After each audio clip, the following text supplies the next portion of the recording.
é que nós integramos as partes, né?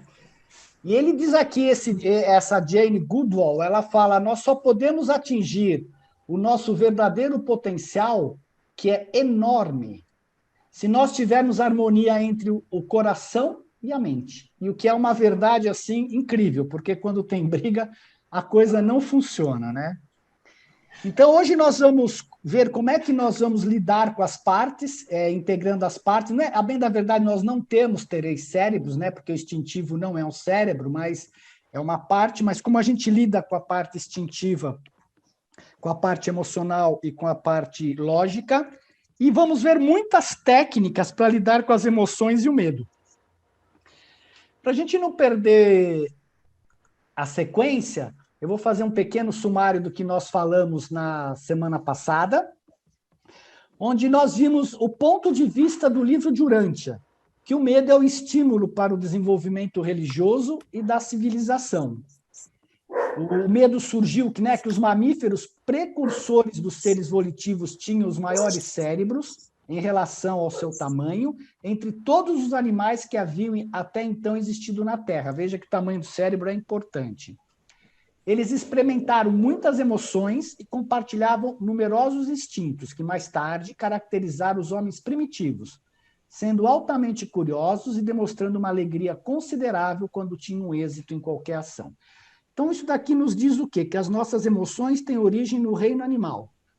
Se elas têm origem no reino animal, ela tem todas as características daquilo que fazem os animais, né? Como impulsividade, agressividade, e instinto mesmo, né, de caçar, de fazer tudo.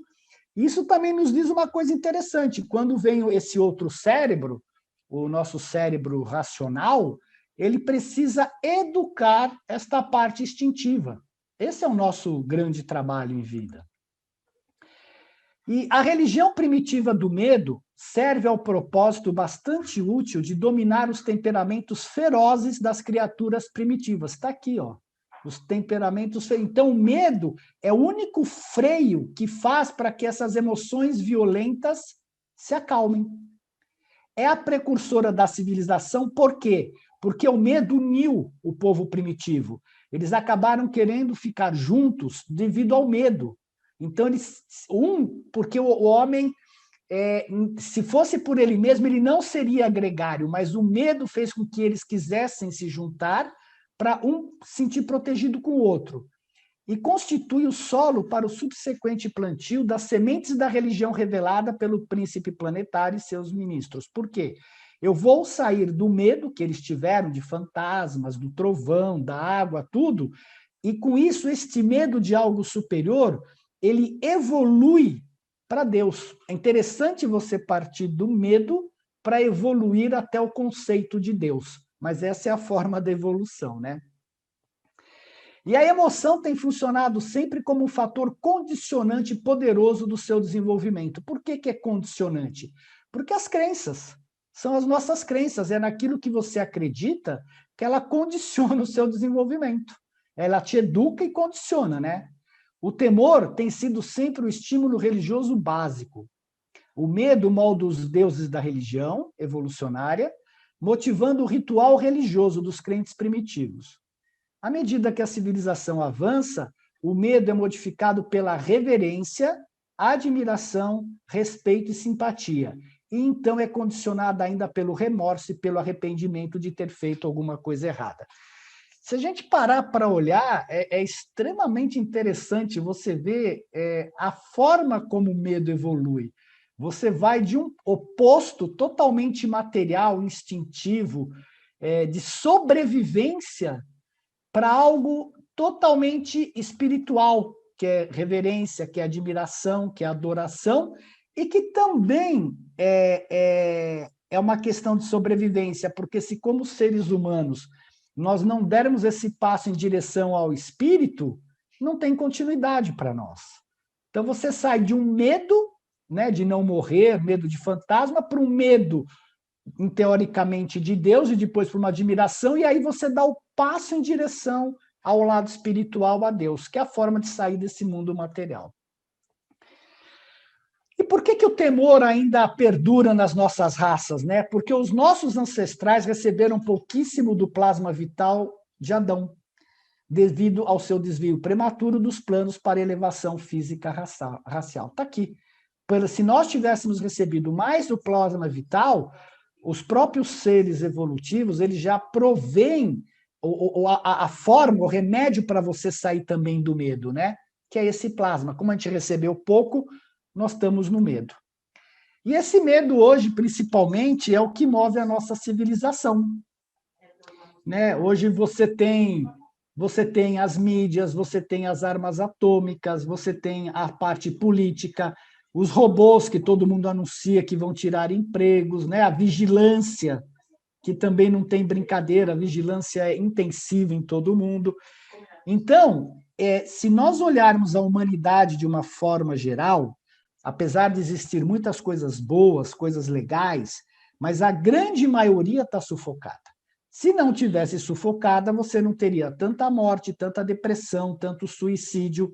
Então, é importante, não é que isto seja, a gente esteja falando do lado negativo, é a gente entender o que está acontecendo com a humanidade de uma forma geral.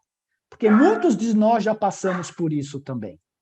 Então é importante entender isso. Tem coisas positivas? Tem. Mas o negativo é que está matando. E é ele que a gente tem que olhar para ver também como corrigir. Outra coisa importante que nós vimos também na semana passada é o que acontece no nosso corpo quando nós sentimos medo. Isso é importante nós entendermos, porque esta reação que aqui está sendo mostrada, ela acontece conosco todos os dias, em todas as situações. Então, independe, se você toma um susto no trânsito, se você toma um susto com uma pessoa, se alguém de repente grita do teu lado e fala, olha, perigo, você vai reagir desta maneira. Isso daqui não significa que você precisa estar extremamente doente. Significa que esta é a forma que o nosso corpo reage quando ele se sente ameaçado.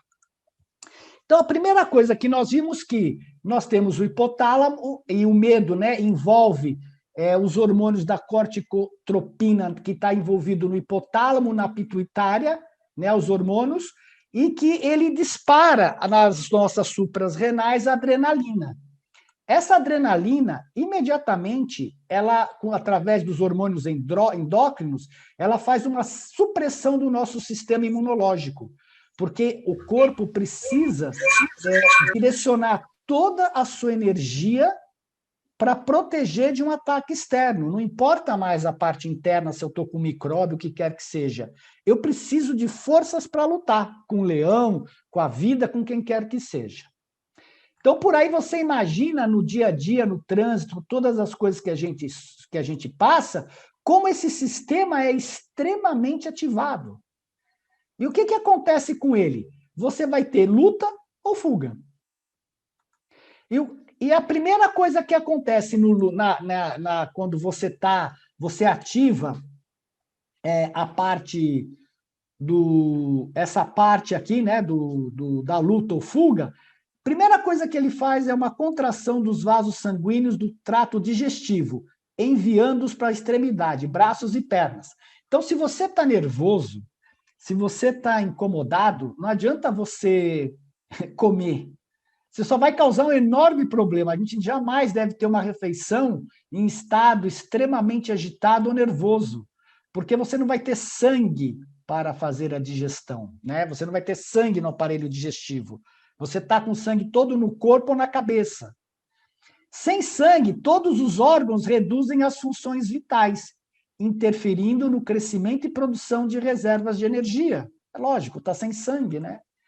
Aí você tem aceleração no coração, aumento da pressão sanguínea, alteração na respiração, você fica com ela mais rápida para dar mais oxigênio e te dar mais força para você lutar ou correr, e perda da capacidade de pensar com clareza, pois os hormônios ativam a parte reflexa, que é muito mais ágil.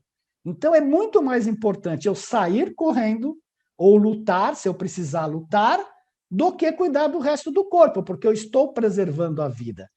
E todo o nosso corpo, todas as nossas células, elas sempre estão direcionadas para a manutenção da vida. Sempre. Então é isso que acontece em qualquer situação de susto, de estresse que a gente passa. Por isso que a gente passa mal, por isso que grande parte das pessoas tem problema no estômago, sofrem de gastrite, de úlcera, um monte de coisa. Se tem um trabalho muito chato, por exemplo, a pessoa passa nesse estado o dia inteiro, praticamente. É cansativo isso daqui, né? Então, se não tem... Porque isso daqui é um ou outro. Ou você está em paz e tem crescimento, ou você está em estado de luta ou fuga. É um ou outro. Nós vimos na semana passada que não é um e outro. Ou você cresce, ou você luta. Por isso que o estresse faz tão mal para todos nós. E aí, como é que a gente integra as partes, né? E eu acho essa piadinha aqui ótima, né? A minha mulher, ela fica um pouco tensa quando precisa viajar de avião. E é exatamente o que acontece com a gente fica tenso, a gente fica duro, toda a nossa musculatura, todo o nosso corpo está preparado para se defender. Então, do que nós, né? O que nós somos constituídos, que a gente tem que entender esta parte toda para ver como lidar com isso. Primeiro são os instintos e emoções, que são inconscientes. Do instinto e emoções que foram desenvolvidos no reino animal, quando veio o primeiro homem volitivo, veio a consciência, a razão. Eu posso decidir de acordo com a minha vontade. Quando vem esta consciência, a personalidade também traz a autoconsciência. Eu sei que eu sei. Eu sei que eu sou eu. E isso daqui traz a vontade. Se eu não estou satisfeito com alguma coisa, eu posso, automaticamente, eu tenho a liberdade de definir e de fazer alguma coisa diferente. E para que a gente possa evoluir dessa parte de instintos e emoções, né? Para usar a razão para educar os instintos e a emoção junto com a vontade, o ajustador imprime em nós os valores espirituais, que é o nosso caminho para seguir em direção à vida evolucionária que nos aguarda após a morte.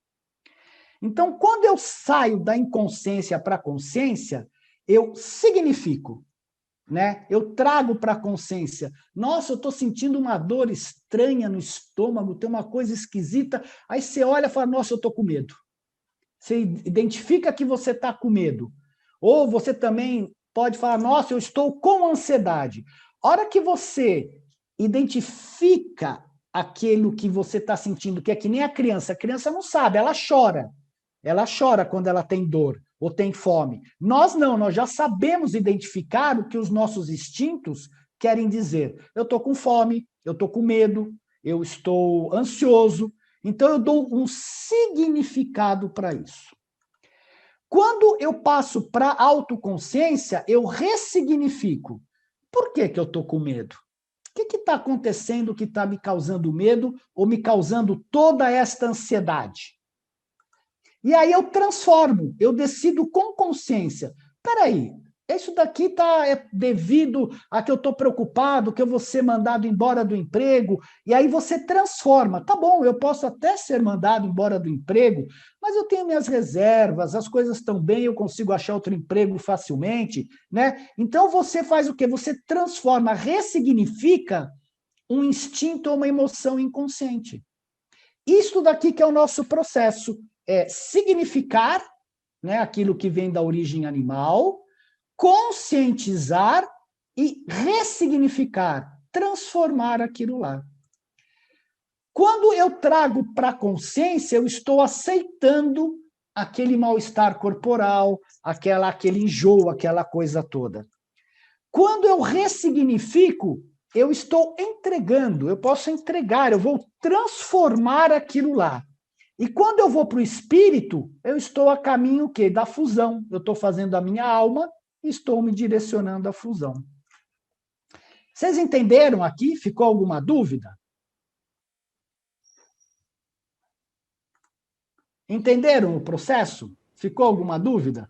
Não, tá legal, tá legal. Tudo bem? Tá todo mundo com a cara apavorada e vou sair correndo. Ô, Dalmoni, Fala, Marcos Mansão. explica de novo esse negócio de autoconsciência aí, que eu pesquei um pouco. Ok, você dormiu? Vamos acordar então, vai lá. Vamos lá que eu vou explicar de novo. Por nós sermos de origem animal, o que nós herdamos da parte de origem animal são os instintos e as emoções. Nós vimos lá pelo livro de Urântia, né? O instinto e as emoções, que essas emoções elas vieram principalmente com os mamíferos e com os símios já mais evoluídos. E isso daqui tá inconsciente em nós. Quando eu falo, como eu disse, quando uma criança chora, um bebê chora, ele está, é puro instinto. É o instinto dele que está chorando. Ele sente alguma coisa que incomoda e a reação dele é o choro. Ele não sabe identificar o que esse instinto quer dizer. Ele só vai saber mais tarde quando ele tiver uma emoção, porque ele vai saber identificar, nossa, é fome, parece que é alguma coisa assim. Isso daqui está no seu inconsciente. Então, a emoção, ela interpreta o impulso que vem do instinto. Quando você tem a razão, a consciência, né, você já consegue dar um significado consciente ao que a sua emoção está sentindo. Aqui eu tenho um impulso, eu tenho um impulso que eu preciso de algo para sobreviver, a emoção te põe para agir, né? Porque emoção significa movimento, e a razão, a consciência vai achar uma forma. Nossa, preciso pegar comida. Por quê? Porque eu estou sentindo fome, eu estou identificando minha emoção, e o meu instinto está dizendo, entre aspas, né, de uma forma indireta, eu preciso de alimento porque minha energia está caindo. Então, é esse o processo. Minha energia está caindo, a emoção vai te pôr para movimento, dando a sensação de fome, e a razão vai dizer, preciso ir atrás de comida. Só que, além da razão de você conseguir identificar esta parte do instinto e emoções, a personalidade ela vem com a vontade, com a autoconsciência. O que é autoconsciência? É ser consciente que você é consciente. Eu sei que eu sou eu sei que eu tenho consciência. E através da minha vontade, eu posso executar aquilo que minha consciência quer e os meus instintos precisam. Eu posso ter um impulso de, por exemplo, dar um tapa numa pessoa e minha emoção sente raiva. A minha consciência, né, a minha razão vai pôr a mão. Aí eu uso a minha vontade e falo, não, eu não quero fazer isso. Então, eu estou usando a autoconsciência, eu não preciso agredir. E, para que isso daqui tenha um significado de evolução no universo, nós temos que ter o quê? Os valores, que é, digamos assim, aquilo que vem do espírito e que nos leva a evoluir do lado animal para o lado espiritual, por este processo de consciência e autoconsciência. Então, quando eu estou inconsciente, eu trago para a consciência, eu significo, eu entendo o que está acontecendo, fora aquele impulso primordial que a gente tem. Quando eu vou para a autoconsciência, eu ressignifico, eu questiono, mas está certo mesmo isso daqui? Eu preciso comer agora, eu acabei de almoçar, por que eu estou com fome? Essa fome é de ansiedade? E eu quero comer doce para satisfazer alguma emoção que eu não estou vendo? Pode ser. Então, você questiona, você ressignifica aquilo. E aí você transforma, fala, peraí, eu decido com consciência, não, eu não vou comer agora, eu acabei de almoçar, eu estou com ansiedade, eu preciso acalmar minha ansiedade, tá? E eu vou usar algum valor, alguma coisa nessa autoeducação. Então, daqui para cá você aceita, né? Há uma aceitação, aqui é uma entrega e aqui é a fusão. Esse é o processo. Eu aceito o que eu tenho, é importante aceitar as emoções, porque geralmente nós reprimimos as nossas emoções e a gente vai ver por que a gente faz isso. Por isso que é importante essa aceitação, esta entrega, no sentido de que, cara, tô assim, olha, meu Deus, eu realmente tenho um impulso, eu tenho um impulso sexual que é impossível, eu não consigo me controlar. Entrega é, Deus, me ajude. O que eu posso fazer para controlar isso? O que eu posso fazer para controlar minha fome insaciável? Será que eu estou doente ou é só questões emocionais? É entrega, você procura ajuda, de alguma forma, né? E isso daqui vai te levando à formação da alma para você chegar à fusão. Ficou claro, Marcos? Sim. Essa autoconsciência, ela vem a partir de uma mente mais evoluída? Não, essa autoconsciência, a autoconsciência, ela vem com a personalidade. Quem tem autoconsciência é a personalidade. Eu sou consciente de que eu sou consciente. Isto é a personalidade que tem a autoconsciência. Eu não sei se o ser primitivo ele já havia despertado para a autoconsciência, podia estar latente. Eu não sei se ele já tinha, como era questão de sobrevivência, eu não sei se ele já havia despertado para essa questão da autoconsciência. Ele usava mais a razão, né, a consciência dele para suprir as necessidades emocionais. Ele era mais direcionado pela emoção. Nós agora temos que ser mais direcionados pela razão. Esse termo autoconsciente, eu às vezes chamo de ser ciente, né? Ser ciente, perfeito. Ser ciente, né? Aqueles ciente, filmes... Você pode sentar, e olhar para você mesmo e de repente você observe a sua emoção. Quando você consegue observar a emoção, significa que você não é a emoção. Porque eu estou observando, eu sou um observador. Aí eu faço o mesmo processo com a minha mente.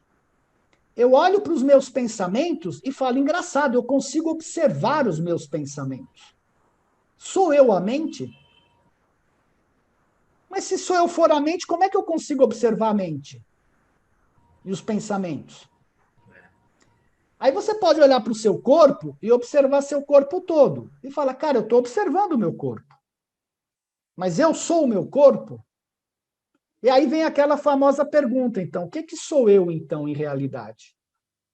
Porque se eu não sou o corpo, porque eu consigo me destacar dele e olhar para ele. Eu não sou as emoções, porque eu consigo me destacar dela e olhar para as emoções.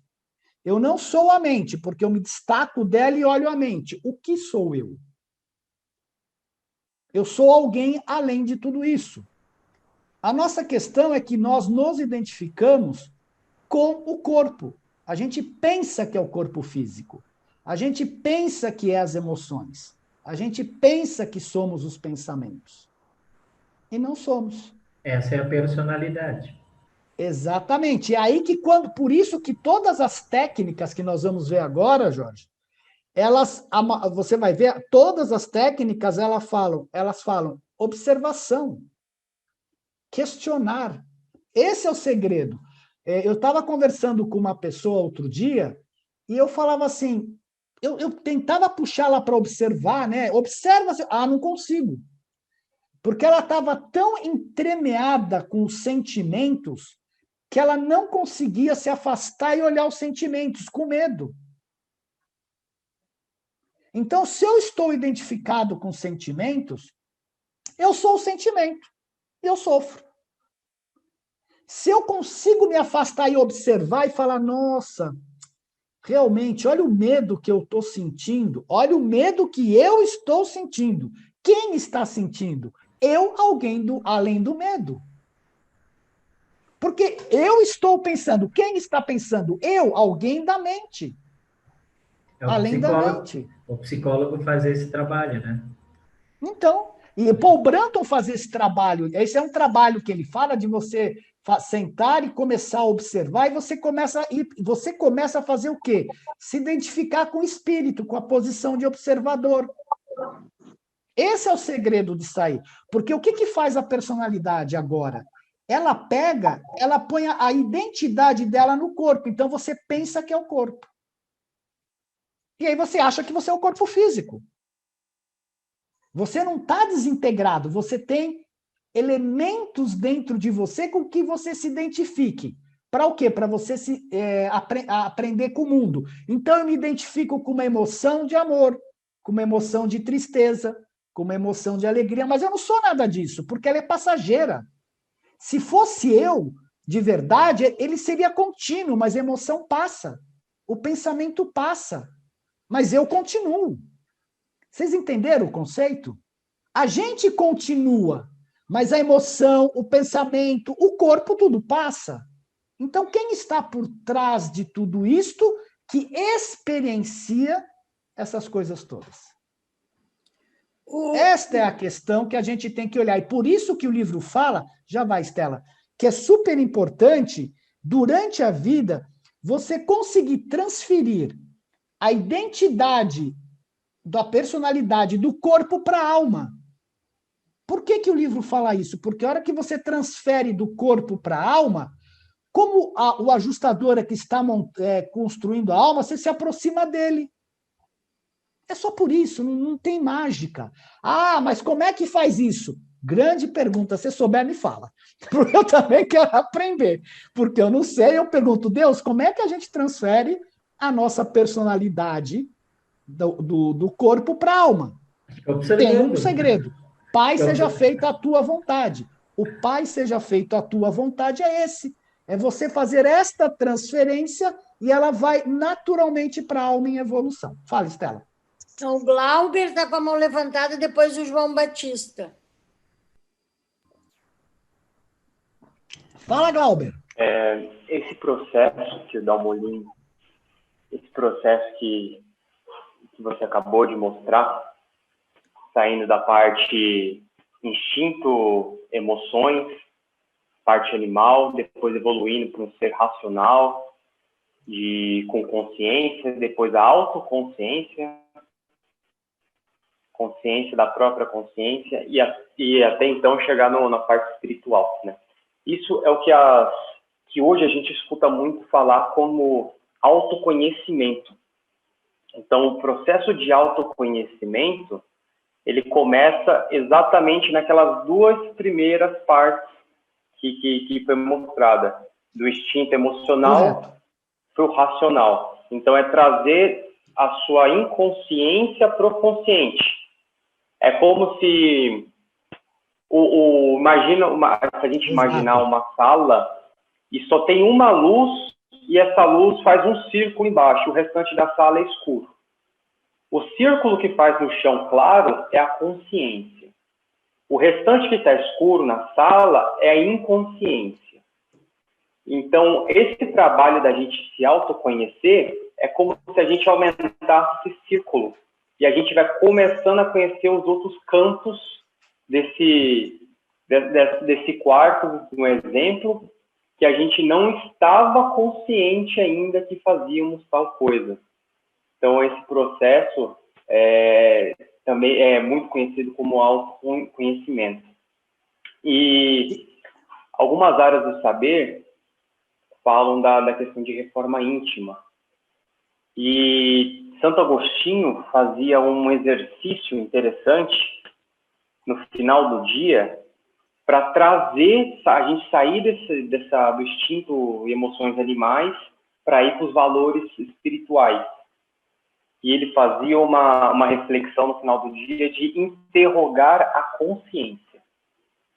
Então, a gente começa a se auto-perguntar, a gente analisa o que a gente fez no dia, cada ação. E a gente analisa se fizemos as ações do bem ou fizemos as ações equivocadas. E aí a gente pode fazer alguns tipos de... Pedimos ajuda a Deus e ao nosso mentor, anjo da guarda, que nos esclareça, nos clareia a mente nesse momento de interrogação da consciência. E a gente pode ir fazendo perguntas, por exemplo... Alguém teria algum motivo para se queixar de mim? Hoje eu fiz alguma coisa e alguém teria algum motivo para se queixar de mim? Ou, por exemplo, fiz alguma ação que se outra pessoa tivesse feito, eu reprovaria. Será que eu fiz uma ação que se uma outra pessoa tivesse feito, eu reprovaria aquela pessoa? Será que eu fiz essa ação hoje? Um outro exemplo... Fiz alguma coisa que eu não teria coragem de confessar? E perguntas desse tipo vai fazendo que a gente interrogue a nossa consciência e aquilo que a gente faz inconsciente vai trazendo para a consciência. e aí a gente vai analisando nisso num ponto de vista espiritual, num ponto de vista de valores, de virtudes. É uma atividade que eu acredito que me ajuda muito nesse trabalho de reforma, de passar do animal para o espiritual. Obrigado. Obrigado, Glauber. Quem mais queria falar? O João? O João Batista e depois o Roberto. Eu também quero. Demolino, boa noite. Já cheguei um pouco atrasado. Mas tudo bom. Em programação neurolinguística, eles chamam de estratégia Disney, esse da gente se colocar em situações, não sei se vocês já ouviram falar, programação neurolinguística, é uma estratégia bem interessante, chama estratégia Disney. É uma coisa bem interessante. Só a título de E o que é a estratégia Disney? Você conta o Mickey, mas não mostra a Minnie. Não, a estratégia Disney é assim, você se coloca, você faz tipo personagem. Eu estou aqui sentado, ali na minha frente está o João fazendo isso, do outro lado está o João fazendo aquilo, e aí a gente julga por que ele está fazendo aquilo. Aí o outro, que seria tipo um anjo da guarda, né? Tá? Lógico que seria a gente com a gente mesmo. É um diálogo, é um autodiálogo, né? Tá? De frente para o espelho até. Tá? E aí você vai aprendendo a julgar aquilo, o pró e o contra. E a gente termina sempre se está ecologicamente correto. Para você gerar mudança que não vai mexer muito com seus padrões também, porque você teria de mais devagar. Só a título de curiosidade.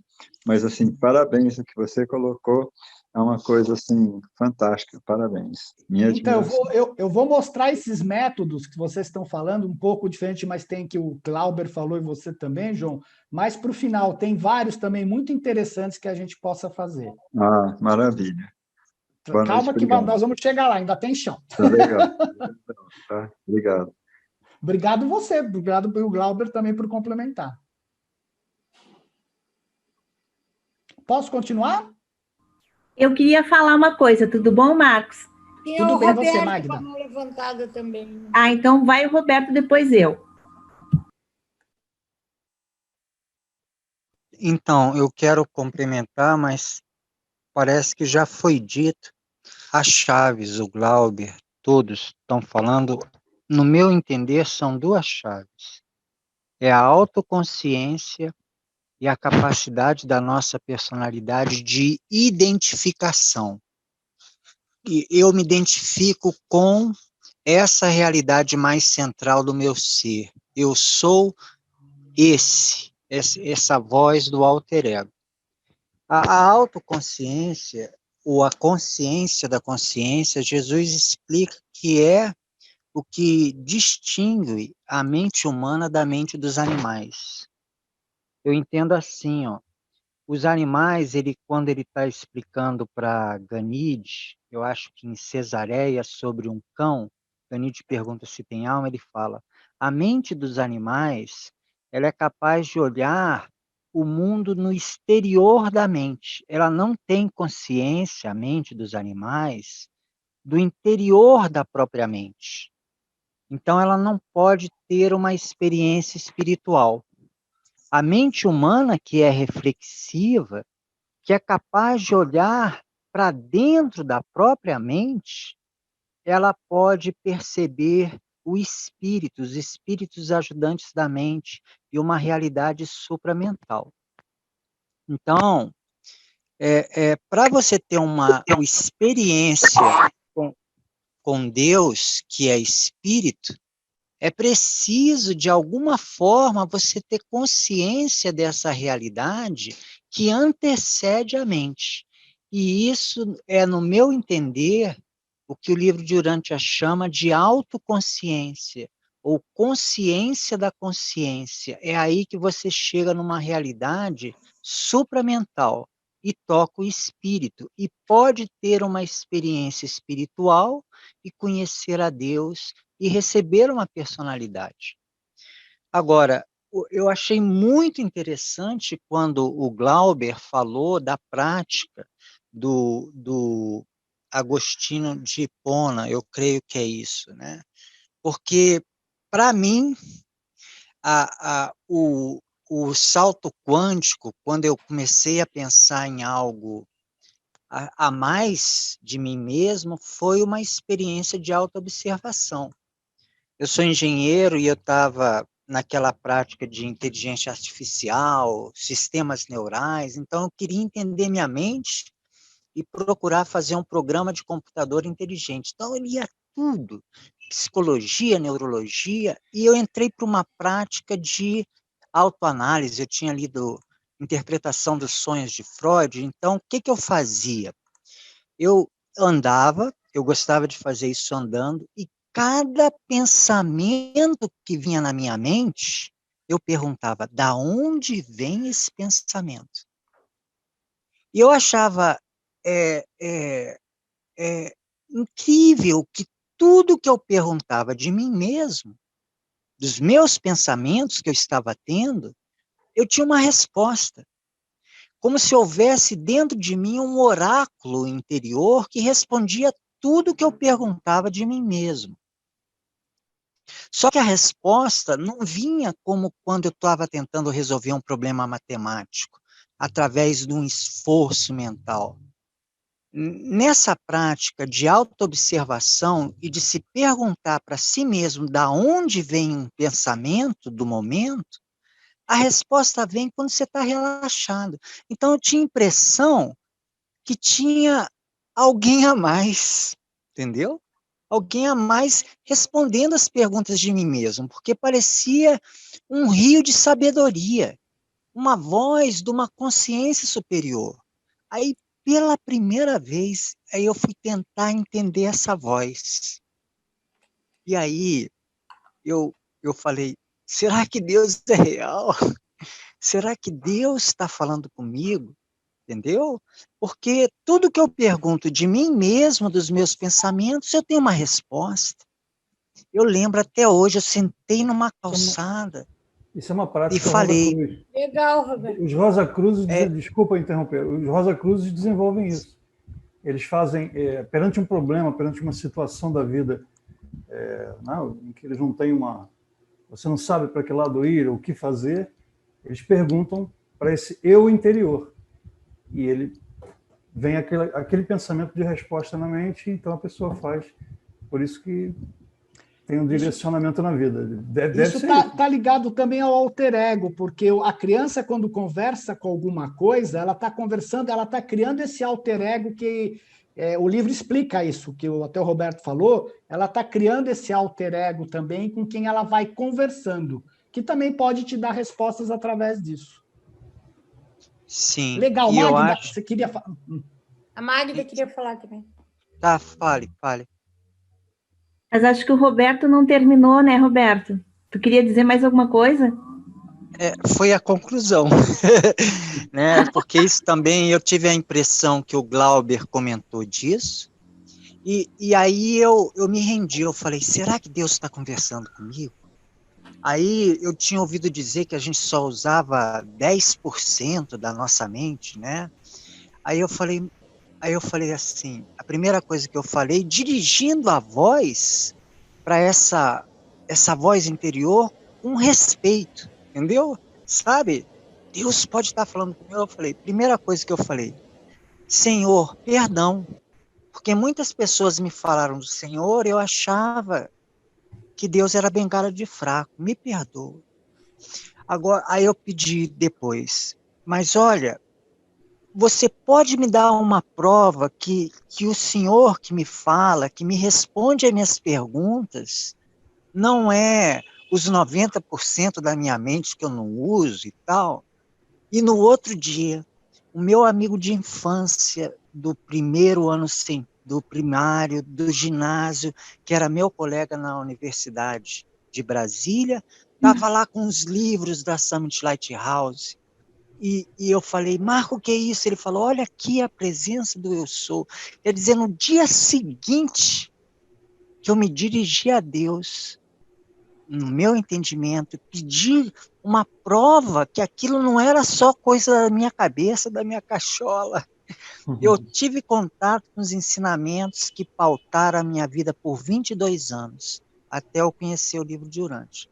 Então, esse Deus é maravilhoso.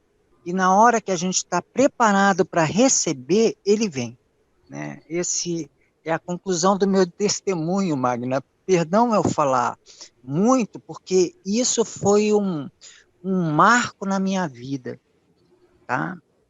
Foi assim que aconteceu. Obrigado, Roberto. Fala, Magda.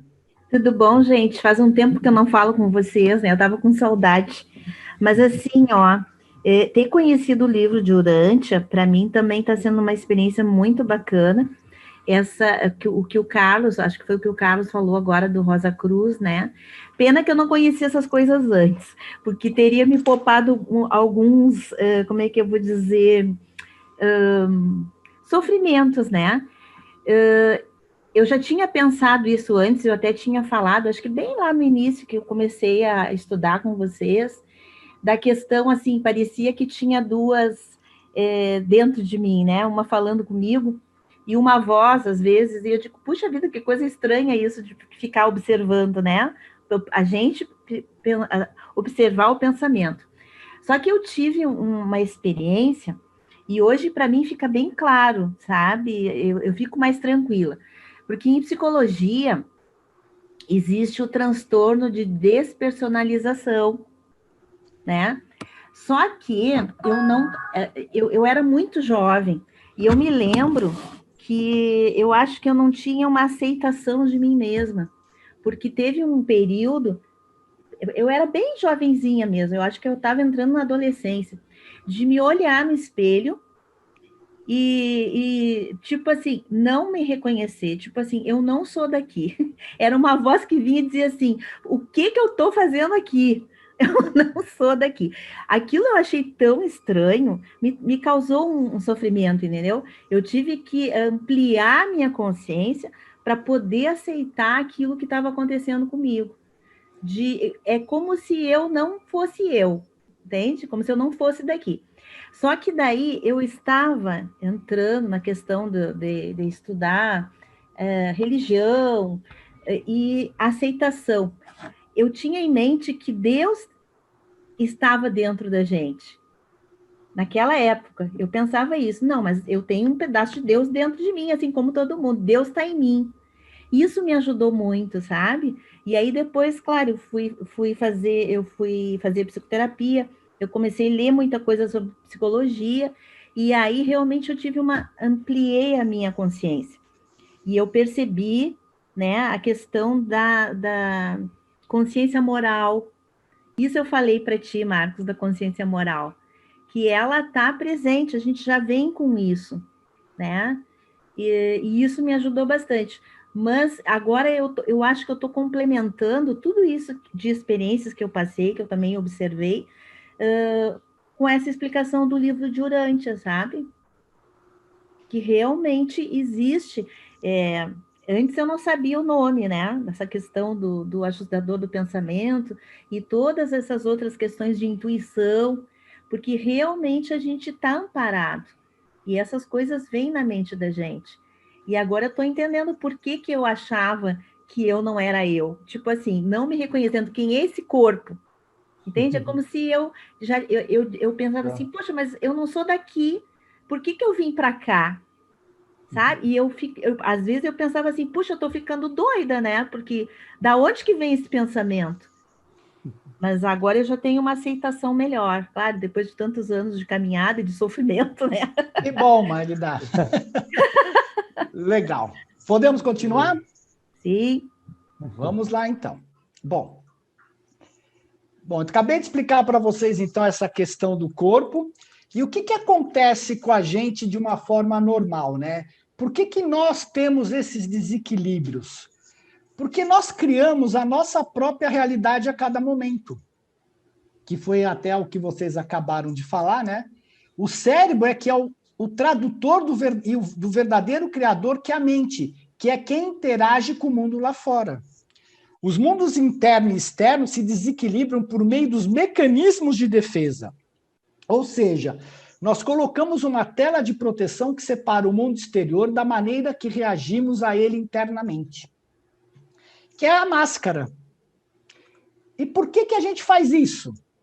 Porque você tem um ideal daquilo que você quer mostrar no mundo, daquilo que você quer ser, para que você seja aceito. Porque uma das grandes questões da humanidade é a aceitação.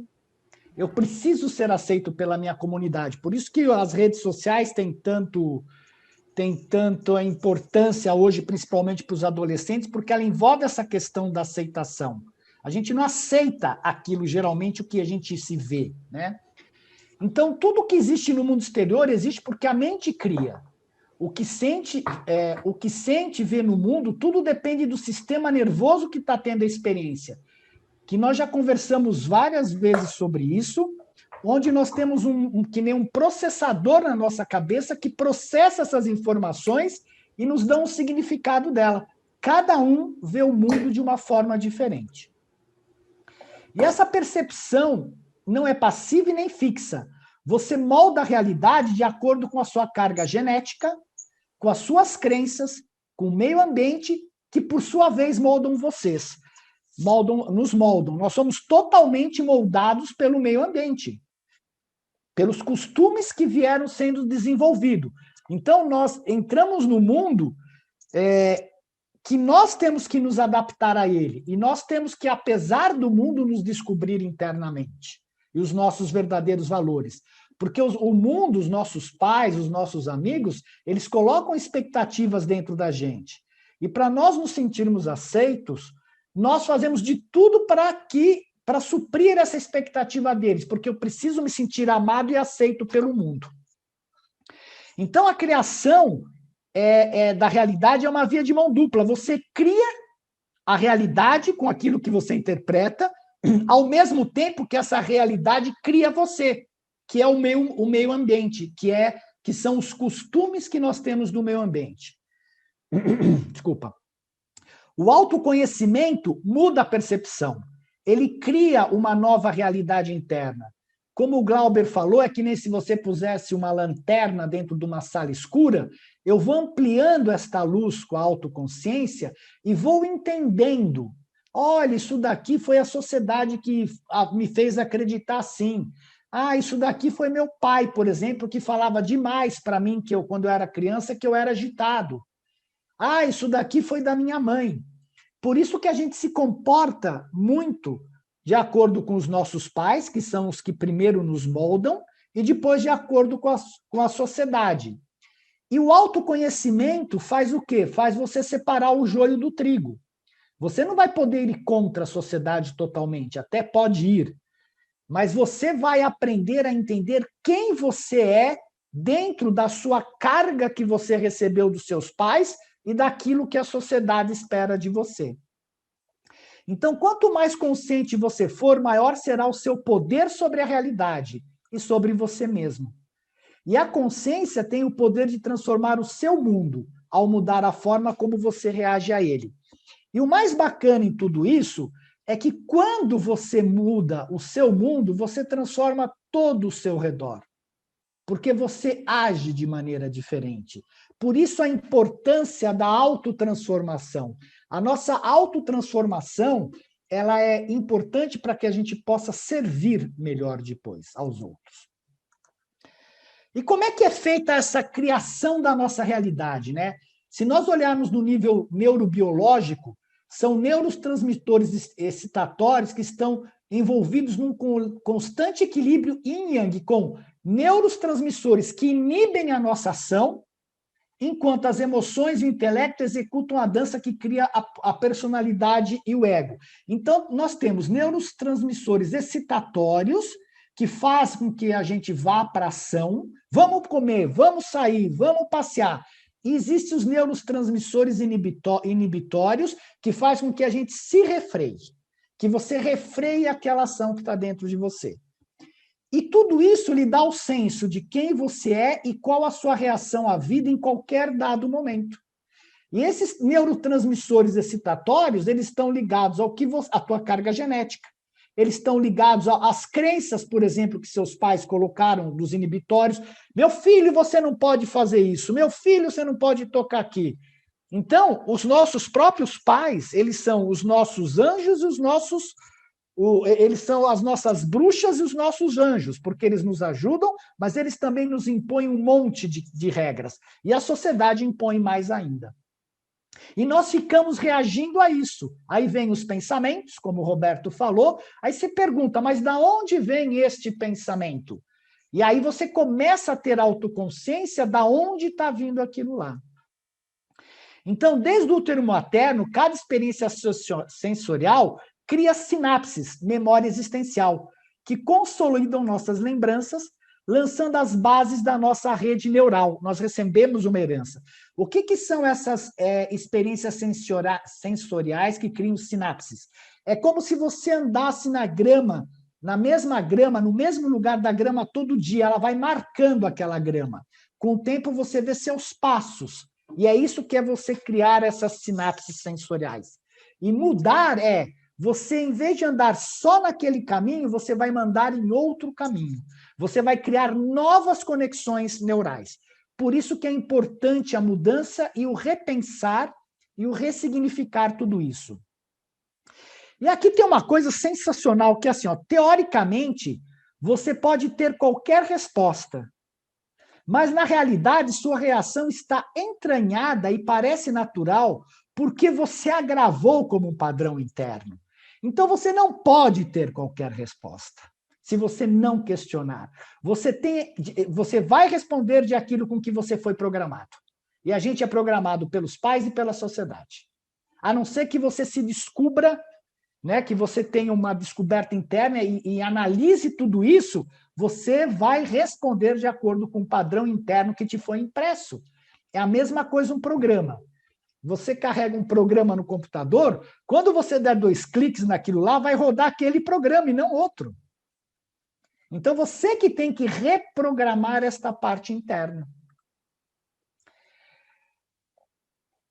E aí, geralmente, a mente fala para o coração, né? Fica aí quietinho, eu decido. Você só toma decisões erradas, né? Geralmente é o que a mente racional fala, porque ela está acima da emoção, no certo sentido. E as nossas telas de proteção geralmente são negação. É uma recusa em enfrentar como você realmente se sente quando algo dá errado. Apesar do Glauber ter falado de você poder sentar à noite e rever toda a sua história, isso pode te trazer culpa. Você tem que ter uma certa maturidade para poder rever a coisa neutramente e falar, legal, eu tive esta ação, mas eu quero mudar esta ação. E não sentir culpado. Porque se você sentir culpado, você vai entrar no medo, vai entrar na vergonha, vai entrar em tudo aquilo que te prende, que nós vimos a semana passada. Repressão é insensibilidade aos sentimentos, de modo a não ser atingido por eventos de fora. Eu não quero ver. Conheço muitas pessoas que falam, eu não quero ver, não quero saber do que está acontecendo, cara. Eu vou me preservar. Inibição é o controle das emoções segundo a lógica que sentimentos contidos são mais seguros e mais aceitos pela sociedade. Um exemplo clássico é a raiva. A gente reprime, ou a pessoa explode e detona a outra, ou ela põe a raiva para dentro e explode tudo dentro dela. Isso daqui é um problema sério, principalmente quando estoura dentro de você. E também não deixa de ser um problema sério quando estoura em cima do outro. Mania. Liberação total dos sentimentos sem se preocupar com as repercussões na sociedade. Oposto de inibição. Eu faço o que eu quero. Isso daqui é muito comum nas pessoas, principalmente em políticos que têm cargos elevados. Eu tenho poder, eu faço o que eu quero. Controle. Tentar erguer um muro entre os mundos externos e interno, para que nenhum limite seja ultrapassado. Nada entra, nada sai, eu controlo tudo. Isso geralmente atrapalha muito o mundo espiritual, porque isso daqui te impede a entrega verdadeira. Isso daqui fala assim, eu não sei o que é o mundo espiritual, então eu não me entrego, porque eu preciso controlar. Eu preciso saber antes de fazer a entrega. E isso daqui atrapalha. Eu preciso controlar tudo, e a gente não controla nada, a verdade é essa. E dominação. Usar a força para manter os outros em posição inferior, enquanto você se perde em sua própria fantasia de poder. Isso daqui significa uma fraqueza interior. Geralmente, pessoas extremamente... Geralmente, olha o que eu estou dizendo. pessoas extremamente violentas, agressivas, elas são extremamente fracas internamente. Elas escondem a fraqueza dela através de uma agressividade para se manter protegida. Pensamentos que limitam a consciência, geralmente ligados ao ego. O que quer dizer o ego? Quer dizer daquilo tudo que nós recebemos, tanto da carga genética quanto da sociedade. Eu não sou o tipo de pessoa que faz tal coisa. Em vez de você questionar, você fala. Eu quero ficar na minha zona de conforto. Eu já ouvi muitas pessoas falarem isso. Eu não vou fazer nada porque eu estou bem aqui. Isso vai me fazer parecer mal. Simplesmente não quero. Não preciso uma razão para isso. Quer dizer, eu não quero pensar. Outras pessoas que façam. Sei bem o que penso, não tente mudar minha opinião. Também conheço pessoas que estão extremamente arraigadas no seu conhecimento e que não adianta você falar qualquer coisa que não mudam. Outro é complexo de superioridade, sei mais do que você. Como você pode dizer isso para mim? Um de inferioridade, não sou o suficiente bom e não mereço. Então a pessoa não merece nada, é outra coisa que aprende. Mereço coisa melhor. Eu sou uma fraude, isso é muito comum no mundo corporativo. Todas essas pessoas são iguais e eu sou diferente. O homem não pode mostrar as suas emoções. E aqui tem um ponto importante, que todo preconceito é afirmado como um fato. Quando todo preconceito é afirmado como um fato, inclusive esta própria frase, você tem que questionar. Mas por que eu não mereço coisa melhor? O que me faz pensar que eu mereço ficar na situação que eu estou? Aonde isso entrou em minha vida? Então você começa a fazer questionamentos sobre esses pensamentos que limitam a sua consciência. E ele, geralmente, se você vai contra, o que acontece é que quando você vai contra um pensamento que te limita, principalmente em relação à família, se você tem uma família muito destrutiva e você resolve se afastar da família, geralmente o que vem é culpa. E aí é só você lidar com a culpa. Eu conheço, pela constelação, pais e mães que destroem os filhos, mas destroem pesado os filhos. E que pela própria constelação é sugerido eles se afastarem, né, do relacionamento com a família, porque eles são destruidores. E a pessoa sente culpa. Então você tem que lidar com a culpa, mas você tem que pensar que a sua sobrevivência como ser humano é mais importante. E o que nós queremos esconder e mostrar? Todo mundo quer esconder a raiva, a violência, a intolerância, o medo, principalmente quem está deprimido, controle, dogmatismo. Dogmatismo todo mundo quer mostrar, né? Ceticismo, atos desonestos, submissão aos desejos, preconceitos, vícios. E o que você quer mostrar? Ah, eu estou feliz, eu sei a verdade, eu tenho virtude, eu sou culto, eu tenho referência, eu sou o cara do paz e o amor, eu tenho respeito. Só que não existe isto daqui separado. É uma máscara, o que você põe, porque você imagina o que você quer ser. Porque você tem medo, porque a religião te impôs que se você não for bonzinho, você vai para o inferno o resto da vida, da eternidade. Então você quer mostrar isso porque você teme ser o que você quer. E quando você rejeita um lado seu que existe, em vez de aceitá-lo, questioná-lo e direcioná-lo, você está criando a bruxa interior que vai te perturbar o resto da vida. O problema aquele filme da Bela Adormecida lá, que a bruxa ficou brava, e foi lindo quando eu vi uma pessoa falar, uma pessoa, já comentei isso, o problema da bruxa não foi ter soltado como é que fala? A maldição na princesa. Foi o fato dela não ter sido convidada para a festa. Ela podia ter sido convidada e nem ir para a festa, mas o problema foi a rejeição. Você está rejeitando um lado seu que existe, que é o teu lado animal. Só porque você quer ser bonzinho devido a uma religião, porque você quer ser salvo. E ao rejeitar, você vai criar o quê? Uma briga, né? E a briga é, você deveria dizer o que sente, e você deveria sentir o que diz. Porque é exatamente o que acontece, a briga entre a emoção e a razão.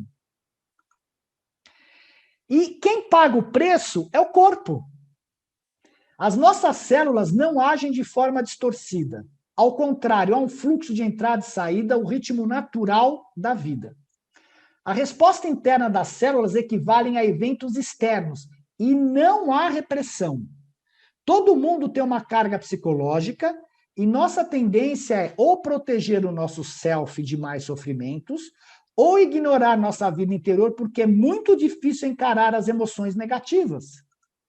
E aí o que acontece? O corpo paga o preço porque você constrói defesas. Isso daqui são pontos de emoções reprimidas no teu corpo. Aí você tem dor de cabeça, você tem enxaqueca, você tem dor no joelho, você tem um câncer, você tem alguma coisa, porque você está com as suas emoções reprimidas. E como é que acontece isso? Por que é o corpo quem paga o preço? E aí nós temos que entender como é que funciona cada um do que a gente chama de cérebros, né? O cérebro instintivo, a parte mais antiga concebida para a sobrevivência, abriga os centros de controle vital: respiração, deglutição, batimentos cardíacos, fome, desejo sexual, reações de luta e fuga. A ansiedade nasce em parte do instinto, que nos impele a prestar atenção constantemente ao impulso de medo, já que a nossa sobrevivência depende dele. Olha onde vem a ansiedade. Quando você entra no sistema límbico, que foi o próximo a se desenvolver e abriga o cérebro emocional e a memória de curto prazo, as emoções de medo e desejo se desenvolveram para servir de impulsos instintivos do cérebro instintivo. Elas interpretam o que o nosso instinto quer dizer. Quando você tem um desejo sexual, se não tivesse a emoção fala, cara, eu preciso descarregar o sexo, eu preciso comer. A emoção te põe para se movimentar. E o neocórtex, desenvolvido mais recentemente, é a região do intelecto da tomada de decisões, onde está o livre-arbítrio e o raciocínio superior. Representa a inteligência para alcançarmos os nossos fins, mas colocando limites em nossas emoções e impulsos instintivos. E aqui é muito simples. Você lembra lá no livro de Urântia que o medo veio para o quê? Para educar ou regular um impulso extremamente animalesco, violento das raças primitivas. E a parte mais importante é a capacidade da autoconsciência, o que nos torna donos do nosso cérebro. Esta parte aqui é totalmente movida por hormônios. Aqui que está toda a química do nosso corpo. Né? Quando você está ansioso, é químico. Quando você está com fome, é químico. Tudo isso daqui é químico. E a consciência vem para educar esses hormônios e essa química toda que rola no nosso corpo. Essa é a experiência do ajustador. Educar, ajudar a evoluir seres totalmente eletroquímicos para seres que fazem a vontade de Deus. E como é porque o corpo é quem paga o preço, né? A circulação sanguínea permite levar os nutrientes e oxigênio aos tecidos e receber os produtos finais do metabolismo para serem excretados, que é exatamente isso daqui, olha. É o fluxo livre. A excitação corre livre e a pessoa descarrega através das reações emocionais. Está aqui, ó. Dentro, se você olhar dentro de você, é isso daqui que te faz agir. Assim como levar os hormônios aos seus órgãos. O hormônio é uma substância química específica fabricada pelo sistema endócrino ou por neurônios altamente especializados que funcionam como um sinalizador celular. O termo provém do grego hormone, que significa evocar ou excitar. Ela que te leva ao movimento. Muito bem. Digamos que você está com uma excitação, você está com algum desejo e você, de repente, põe algum bloqueio aqui, nessa excitação. Olha, eu não vou comer agora, ou você está com uma enorme raiva e você não expressa essa raiva, ou você tem um desejo sexual e reprime esse desejo violentamente. O que você está fazendo com esses hormônios aqui? Você está não permitindo que eles fluam. O que acontece? Essa energia vai para dentro do corpo, ela fica presa, ela não é descarregada. Ela se prende aqui. Ao se prender aqui, né, a excitação se acumula nos músculos e tecidos, criando o que a gente chama de couraça. Então, ó, essa excitação, ela fica acumulada, porque ela não tem uma forma de descarga. É a mesma coisa que você está com um WC entupido, você começa a dar descarga, a água sobe. Então, o que acontece? Vaza esta excitação para os músculos e para os tecidos, criando as couraças, que são o quê? As dores. Que é o sofrimento emocional e as dores do corpo físico. E aí você vai fazer massagem, você vai fazer terapia, você vai fazer um monte de coisa para falar, mas espera aí, por que você tem essa repressão?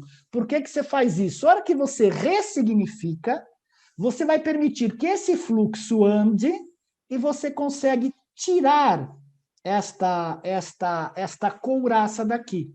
A massagem também ajuda, porque quando você pressiona, você pode ter lembranças e vai ressignificar aquilo que você prendeu como energia excitatória. Está aqui, não tem segredo. Então, restaurar esse ritmo de si exige consciência. Olhe para você, se toque e veja quantos pontos no corpo você vai encontrar nódulos. São energias reprimidas, que você pode massagear e soltar. Vamos ver o que acontece no cérebro, entre as duas máscaras? O teu cérebro é o quê? Ele tem um monte de conexões neurais. O que acontece lá? Você tem a máscara e você tem seus desejos. Seus impulsos estão aqui para baixo, querendo subir. E a tua máscara está querendo reprimir. Pessoal, está aqui. O que acontece? Imediatamente vai ter briga. E esta briga vai te trazer culpa, medo, ansiedade, vergonha e todas as emoções que vão te punir por você estar reprimindo. Que foi aquilo que você aprendeu desde criança. E aí vem a depressão, porque você não pôs aquela energia para fora, que é a incapacidade do cérebro de reagir adequadamente ao estresse interior e exterior. Eu tenho um impulso, mas tudo aquilo que me foi colocado faz com que eu reprima esse impulso. Qual é o segredo? Autoconsciência. Encontrar uma posição de distância como observador. Legal? Vocês entenderam o que eu falei aqui? Tudo bem? Sim. Obrigado. Tá bom, então eu vou continuar. Posso continuar? Sim. Essa parte é importante para a gente entender o porquê que nós temos essas reações e o que acontece conosco, porque a gente fica inconsciente, não sabe, e fica apanhando, né? Então, para se pegar esse equilíbrio entre dentro e fora, a primeira coisa, a gente faz é uma negação, né? Ai, a sensação não é boa, eu estou me sentindo mal, estou com dor de barriga, eu não quero lidar com isso, vou tomar remédio para esconder as minhas emoções. Não é seguro mostrar o que sinto, o mundo é um lugar assustador, todos têm o direito de se proteger, vou lidar com os meus problemas amanhã. E a pessoa vai entrando na negação de si mesma e vai ficando num estado cada vez pior. Ela pode tomar antidepressivo, ela pode tomar calmante, o que quer que seja, aquilo não passa.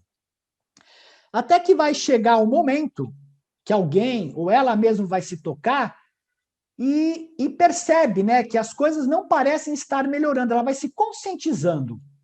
O tempo não está resolvendo os meus problemas. Talvez eu tenha que encarar minhas atitudes obscuras e sentimentos reprimidos. Olhei para dentro de mim mesmo e vi que há muito o que fazer. Então é que ela entra na depressão, ela começa o quê? A aceitar. E aí vem a aceitação. Não é? E aí quando ela começa a olhar para dentro dela, ela fala, pô, mas também não é tão assustador quanto imaginei. É um alívio me libertar de problemas antigos. Estou começando a me sentir mais à vontade no mundo e muito mais seguro. Por que é um alívio se liberar de problemas antigos? Porque você tira aquela pressão dos hormônios que estão no seu corpo, que são cargas energéticas que estão pressionando os seus músculos, as suas células, que formam como que bolinhas de energia. E quando você libera aquilo lá, você tem uma sensação de alívio, porque você olhou e nada pode ser pior, ruim, que vai acabar com a sua vida, mas a gente tem medo, né? Então, a aceitação é chave. E aí, eu gosto muito dessa frase, é necessário viver uma vida para adquiri-la. Não adianta você se esconder. Se eu não viver a vida, eu não vou saber o que é a vida. Se eu não passar pelo medo, pelas emoções, pela tristeza, pela alegria, e viver as emoções, eu não vou saber o que é a vida. Eu só passei pela vida, não vivi, né? Tem um poema lindo que fala isso. E como é que é essa questão da inconsciência versus autoconsciência e emoção? Inconsciência, emoções sem controle, surgem espontaneamente e seguem o seu curso. Hormônios são despertados, levando quase sempre a uma situação de estresse. Os centros de tomada de decisões ficam enfraquecidos. Impulsos de medo e raiva incontroláveis podem resultar em comportamentos destrutivos. Hábitos emocionais condicionam os circuitos neurais fixos, perpetuando o problema. Cara, eu estou rodando em círculo, eu tento sair disso daqui, não consigo, e vai. O cérebro instintivo nos prende numa armadilha, em querer muito alguma coisa e não consegui-la. Eu estou desejando o meu príncipe encantado, tudo na minha vida dá errado. É isso aqui que a gente fica preso. Já na consciência, a pessoa é capaz de identificar, significar a emoção e dizer, estou sentindo X. Esse é o primeiro passo para equilibrar X. O cérebro permite o julgamento, colocando a emoção em perspectiva. Nossa, esse X aqui é uma ansiedade incrível. O que eu faço com essa ansiedade? Ou uma sensação de que falta algo na minha vida, né? A memória nos diz que essa emoção funcionou bem ou mal no passado. Olha, sempre que eu encontrei com aquela pessoa foi uma alegria ou foi uma tristeza. Há uma contribuição entre os circuitos superiores e inferiores do cérebro. A pessoa não se descontrola emocionalmente. Esse é o primeiro passo para o distanciamento. Então, aquilo que o Glauber falou, que o próprio Roberto falou, que ele andava na rua perguntando que pensamento é esse, o que ele estava fazendo era simplesmente dando o primeiro passo para o distanciamento através da consciência. Olha, que veio esse pensamento estranho, o que é isso? Eu estou tentando significar isso. Da onde veio isso? Aí eu vou para a autoconsciência. Eu estou sentindo X, se transforma em o que eu acho de X? Aonde isso está me levando? O que isto significa? Como eu posso lidar com isso? Veja, essa questão da autoconsciência independe de Deus, independe do lado espiritual, independe de qualquer coisa. Isso daqui é você analisando você mesmo. Ao despontar a autoconsciência, as perguntas que se faz sobre o que se pensa e se sente não têm limites, e isto se torna único. Essas perguntas são fundamentais para a consciência se expandir. As emoções não são inimigas da autoconsciência, bem ao contrário, as emoções querem fluir, elas precisam de fluidez. Cada uma tem um papel no todo para dar um significado aos acontecimentos. E a emoção? É a emoção que faz as lembranças se fixarem na mente. Dependendo da sua intensidade, as emoções grudam, não por serem desapaixonadas, mas quanto mais uma coisa te marca, é como se fizesse aquela passagem na grama. A nossa capacidade de leitura da mente, ela é diretamente proporcional à intensidade com que aquilo foi gravado. Quanto mais forte foi gravado, mais você vai lembrar daquilo lá. O segredo é se distanciar para as emoções não ficarem grudadas. Ao se distanciar, podemos transcendê-las e atingir níveis mais altos de experiências, onde tudo o que existe na vida é importante. Atentos aos nossos pensamentos e sentimentos, começamos a criar novos caminhos que registram não apenas raiva, medo, felicidade, mas sentimentos espirituais de bem-aventurança e compaixão. Então, a hora que você faz isso e você ressignifica, aí realmente você está começando a caminhar em direção ao espírito. E aí você pode pedir ajuda para tudo isso. E é esta autoconsciência que cria a ponte. E quem cruza esta ponte é o coração. Por que é o coração que cruza a ponte? Porque ele foi ressignificado nas crenças, no medo, nas coisas dele. Então, ele cruza a ponte junto com a autoconsciência. Porque se não os dois não cruzarem a ponte, você não vai para o caminho espiritual, pode esquecer. Você pode ficar falando, Pai, que seja feita a vontade o dia inteiro. Se o teu coração não sentir, você estiver entupido, dificilmente, se você não tiver uma graça, você vai conseguir chegar em algum lugar. Você precisa querer, e querer está aqui, ó. É o coração que deseja, de todo o coração, como o livro fala, fazer a vontade do Pai.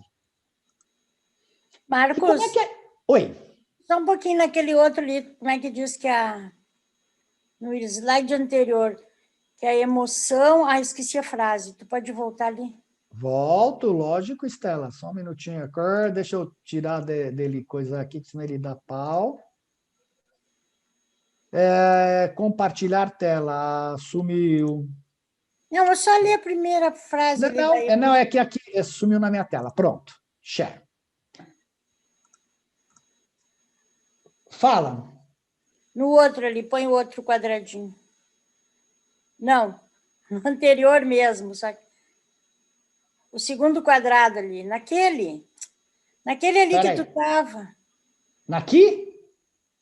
Não, é mais para frente, Estela. Peraí, eu já sei o que você está falando. Era aqui. O anterior aí. Então, mais para frente ou para trás? Mais um para frente. Tá. Pronto, aqui. É a emoção que faz as lembranças se fixarem na mente. Então, assim, ó, dependendo da emoção, se ela for ruim, se for uma experiência ruim, a capacidade que nós temos de esquecer as coisas é uma bênção. Não. Pelo seguinte, Estela, você não esquece, você ressignifica. Uma mãe perdeu um filho de forma violenta. Isto é uma emoção violenta para ela. Cada vez que ela lembra do filho, ela vai lembrar, ela vai reconstruir aquela memória. E cada vez que ela reconstrói a memória, ela põe algum outro elemento naquilo lá. Mas eu gostava tanto do meu filho, mas ele era tão legal. Então ela vai ressignificando aquilo lá para ela, e com o tempo, aquilo lá perde a força tão violenta que tinha como no começo. Porque toda hora que vê a presença do filho, ela vai acrescentar um pensamento. Se, por exemplo, ela falar assim, cada vez que ela lembrar do filho, como eu estou infeliz, minha vida não tem mais significado, mas ela vai se afundando na vida dela. Tem uma pessoa aqui na Vila Nova Conceição, ela trabalhava numa casa e o filho dela morreu num acidente. O que ela fez? Na hora que ela soube, imediatamente ela deixou tudo na casa, com o proprietário, as roupas, tudo, e foi para a rua. E o proprietário tentou de tudo para trazê-la de volta. E ela não quis sair da rua. E o que ele fez? Ele pagava um bar que dava comida para ela todo dia. E ela está vivendo na rua até hoje. Porque ela não conseguiu lidar e ressignificar isso. Isso é real, isso não é fantasia. Essa senhora está lá na Vila Nova Conceição. Ela não conseguiu ressignificar. Agora, uma mãe, um pouco mais assim, que perde um filho por uma situação extremamente delicada, ela chora, ela faz o luto, ela fica mal, e ela vai pensando no filho dela, e fala com a vizinha, e fala com o marido, e chora. E com o tempo, ela acha que o tempo faz esquecer. O que acontece é que ela está ressignificando aquela memória cada vez que ela lembra do filho. E aí chega uma hora que vai ficar aquela dor, mas aquilo vai realmente ficar um evento do passado. Ela deixou de passar pelo caminho só da dor, ela pôs umas flores lá no meio do caminho. É esse o nosso processo, você não apaga a memória, você edita a memória e ressignifica a memória. Mas tem coisas que a gente tem uma capacidade muito grande, não falo de traumas, assim, já chega nem a mais uma emoção, é um trauma, perder um filho. Mas nós temos uma capacidade muito grande de esquecer vários eventos ao longo da vida. Sabe o que vai acontecer, Estela? Pega as pessoas mais velhas, bem mais velhas, e pergunta para elas o que vem à mente delas o tempo inteiro. Pergunta. Como se não são memórias do passado. Memórias boas e memórias ruins. Essa coisa acontece que o corpo tende à homeostase, ele tende ao equilíbrio. E esses espinhos é como se o subconsciente ficasse pipocando. Você pensa que esqueceu, mas eles estão lá e muitas vezes eles voltam e você não percebe. Às vezes acontece dele não sair do subconsciente e passar para a consciência, porque você pôs aquela máscara muito forte, mas você está com um problema. E um trauma é uma emoção, porque se não fosse um trauma não é uma razão. O trauma é algo emocional que te impactou emocionalmente e que está lá dentro de você. Marcos, não é uma razão. Mas olha o que tu tá falando. A Estela falou e tu tá falando isso aí do trauma, tá?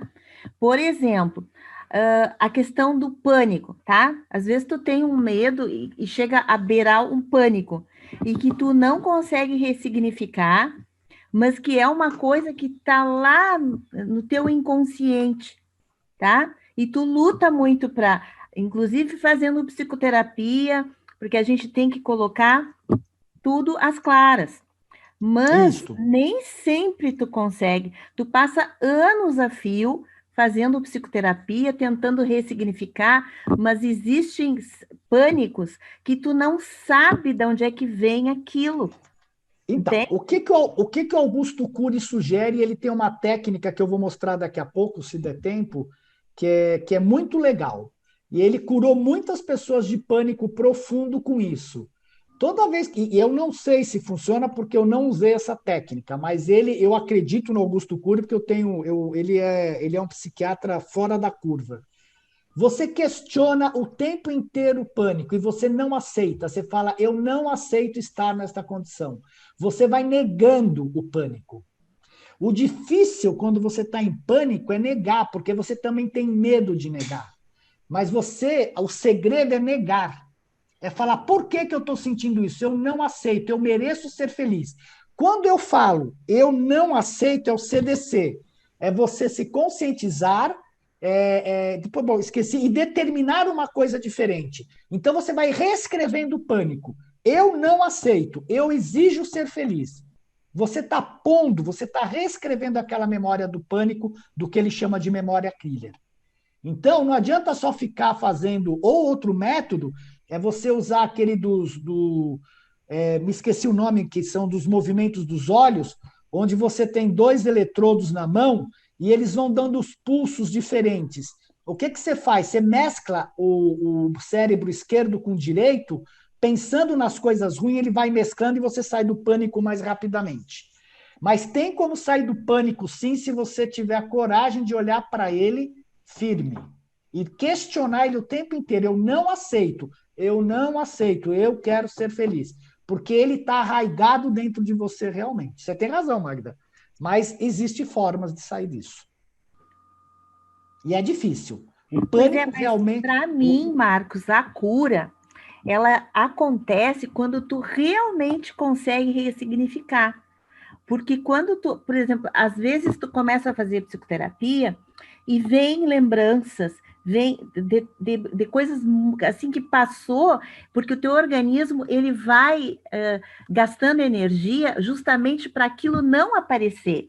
Porque Sim. Aquilo é tão forte que ele pode te desestruturar. Porque a tua estrutura psíquica, essa que a gente está aqui no do corpo, existem coisas boas e coisas ruins que te estruturam.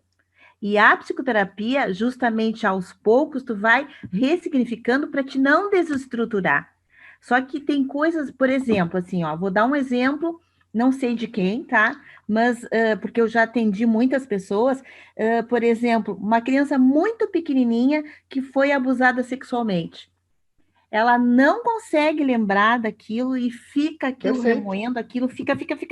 Até que um belo dia lá em psicoterapia o troço vem, tá? Mas é uma coisa muito difícil, porque às vezes ela pode vir, assim, lapsos de lembrança, mas tu não consegue lembrar quem foi, como foi, entendeu? Porque eu já atendi muito isso. Inclusive, eu fui fazer uma especialização nessa área, porque fica muito... como é que eu vou dizer? O troço não vem, ele está tão lá no início, entende? Eu realmente gostaria de ter alguma técnica que, claro, cada pessoa é uma pessoa, né? Mas uma técnica que pudesse ajudar isso. Pensa nisso que eu vou te mostrar do Augusto Cury. Outra coisa, eu tenho uma amiga, ela com 40 anos, numa constelação familiar, ela descobriu que ela foi adotada. Sim. Preciso falar mais? Com 40 anos, ela descobriu que foi adotada, devido a uma constelação familiar. Se não me engano, no livro, eu não me lembro que livro, bom, não me lembro quem comentou sobre isso, de uma menina que tinha problemas sexuais sérios e ela não sabia porquê e não via o porquê. Eu não sei se foi Freud ou Reich em algum livro, mas que quando ela... E demorou um tempo, ela não sabia por que ela tinha. E, de repente, veio uma intuição para ela, que pode demorar muito tempo, como você falou, que ela acordou, ela dormia no quarto dos pais, ela dormia no bercinho, e os pais estavam transando, e ela acordou e ficou olhando os pais transarem. E, de repente, a mãe virou e olhou ela. E ela nunca ia lembrar dessa situação. E quando ela teve esse insight na terapia, ela foi perguntar para a mãe dela. A mãe dela falou, é verdade, a gente estava lá namorando e você estava com os olhinhos arregalados ouvindo aquilo lá. E isso criou um trauma nela. Agora, como é que ela vai lembrar isso? Ela era um bebê, né? Devia ter 1 ano, alguma coisa assim no gênero. Realmente tem coisas difíceis, mas eu acho que o método do Augusto Cury também é válido, porque quando você não consegue, você reescreve a memória duvidando. Tá? Ele conseguiu uma cura incrível de um cara, incrível, num livro dele, onde o cara não conseguia gravar nada. Ele simplesmente não tinha medo, ele não tinha nada. Ele chegou a ir na escola dos professores, em todas as escolas, falar com os professores que sempre falassem com ele, falassem alto, gritassem com ele, para ativar a emoção dele. Porque ela não foi ativada para fazer a gravação da memória.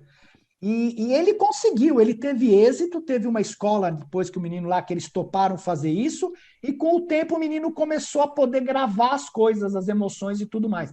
Mas ele não sabia o que era medo, ele não sabia nada. Ele não conhecia essas emoções. É lindo essa cura que o Augusto Cury fez. Isso era impossível. Foi analisado neurologicamente por todo mundo, e ele, sabendo do funcionamento das emoções, foi lá e consertou o menino. Né?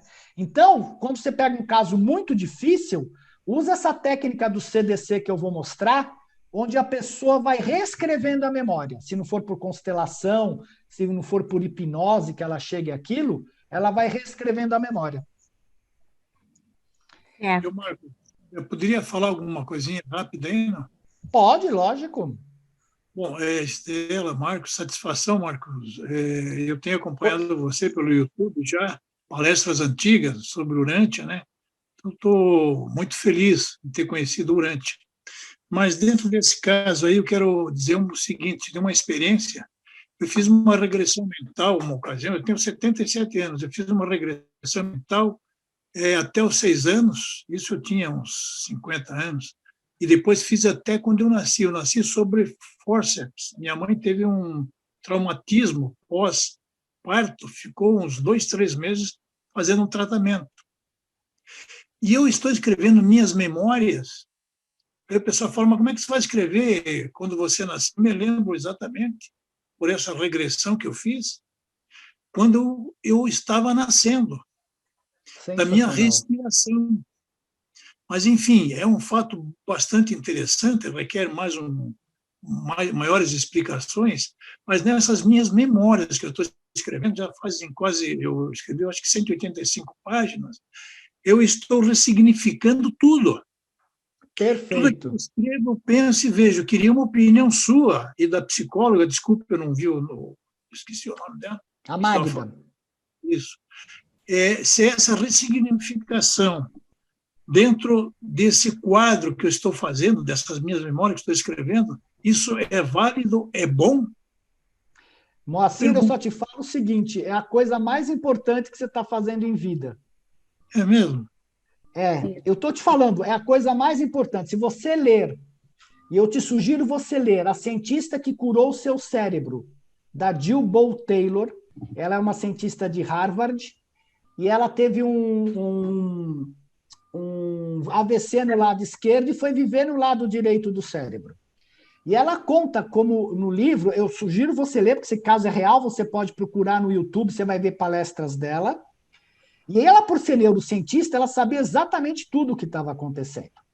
Então, quando ela voltou para a casa dela, ela perdeu todos os movimentos. Ela viu o corpo dela como luz. Ela não conseguia enxergar o corpo dela fisicamente. E ela foi milímetro a milímetro, conseguindo pegar o garfo, conseguindo pôr na boca, e a mãe dela incentivando.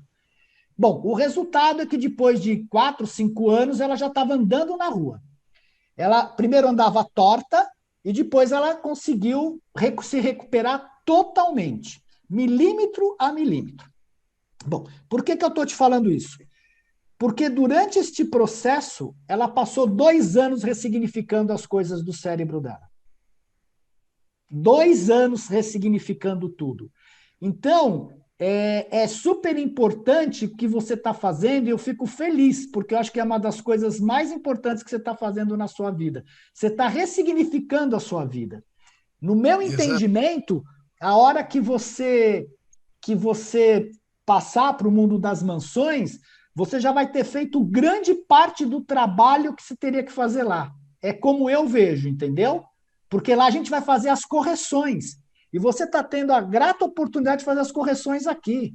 Eu fiquei super feliz de ouvir isso. Porque eu nunca tinha visto alguém poder ressignificar a própria vida desta forma. Você está ressignificando todas as suas memórias. Isso é maravilhoso, cara. Maravilhoso. Obrigado pela sua... pelo seu compartilhado. Fala, Magda. Contigo. Eu também penso a mesma coisa, Moacir, parabéns, eu acho que tu tem que continuar, eu acho que todos nós, eu sempre digo, não é porque eu sou psicóloga, porque eu conhecia a psicologia antes, porque eu fui me tratar. Acho que todos nós devemos nos conhecer profundamente e tornar a luz aquilo que está na escuridão. É muito claro que tem partes muito difíceis. Eu também, Moacir, descobri, através da psicoterapia, com 24 anos, que eu não era filha biológica dos meus pais, porque eles esconderam, eles tinham muito medo dessa situação, eles não sabiam lidar. Então, em psicoterapia, eu vi o meu parto, eu vi a minha mãe, e eu cheguei e contei para eles, já estou sabendo. Foi um horror, a minha mãe chorou, se escabelou, meu pai também, mas como? Quem contou? Eu digo, a minha mente, entende? Me mostrou tudo, porque nós somos um universo, a mente humana é fantástica.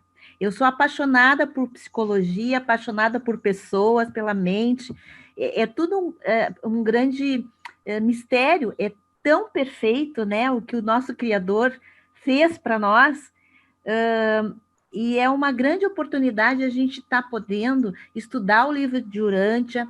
A gente tem um professor maravilhoso, que é o Marcos, que ele tem uma didática excelente, parabéns, amo.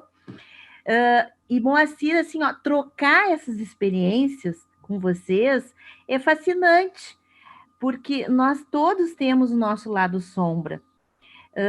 Por exemplo, quando o Freud fala muito, né, que quando a gente consegue sublimar as nossas emoções, é um caminho que nos traz nos traz conforto, né? Porque a gente consegue ressignificar muita coisa.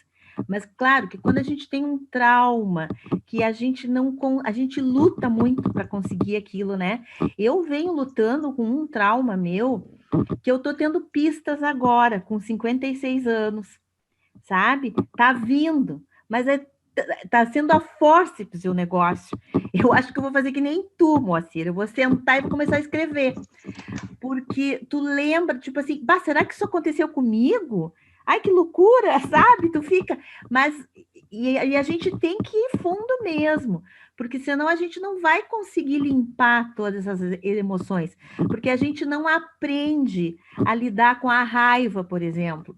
A raiva é uma coisa do ser humano.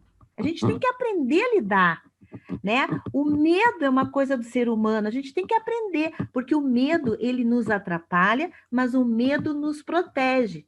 Porque eu tenho que ter medo, por exemplo, se eu vou botar a mão, uma criança, né? Vai botar a mão no fogo, vai queimar, ela tem que ter medo daquilo, né? Então, assim, ele mede, né, a nossa experiência aqui na Terra. Mas, às vezes, é tão exagerado, tão exacerbado, que ele acaba nos paralisando, né? Que aí vem a questão do pânico. Ele paralisa, né? Então, aquilo está exagerado. E aí a gente tem que realmente ir se conhecendo, seja através da psicoterapia, seja através de conversa ou a escrita. A literatura cura, gente. A literatura traz saúde, por incrível que pareça, né? Mas é verdade. Então, porque as pessoas trazem muito do seu interior quando a gente começa a escrever um livro, até através da poesia, através da música, né? O que você está falando, Magda, é tão importante que uma das técnicas que tem é justamente você escrever um diário, é você pôr tudo no papel, porque você começa a expressar aquilo que está. Veja, a emoção, se nós olharmos lá na parte hormonal, tudo, ela é movimento, ela precisa de expressão. Se eu fico só na minha mente, ela não se torna uma realidade. Ou eu falo, e aí você vê muitos de nós têm necessidade de contar a sua experiência, de falar, por quê? Porque está pondo para fora uma necessidade daquilo que passou. Uhum. É necessário a gente compartilhar, falar. Qual a grande causa da depressão? O não falar. Então, escrever é um método fantástico. E você está tendo uma bênção. Escrever curou muitas pessoas, porque você vai escrevendo e você vai expressando, você vai dando movimento àquela energia travada, porque a tua mente, a função dela, como a emoção, ela dá voz ao instinto, a mente dá voz à emoção. Ou eu reprimo, ou eu permito com que ela saia, com que ela se expresse. E quando eu escrevo, quando eu pinto, quando eu faço alguma coisa, eu estou dando expressão àquela emoção.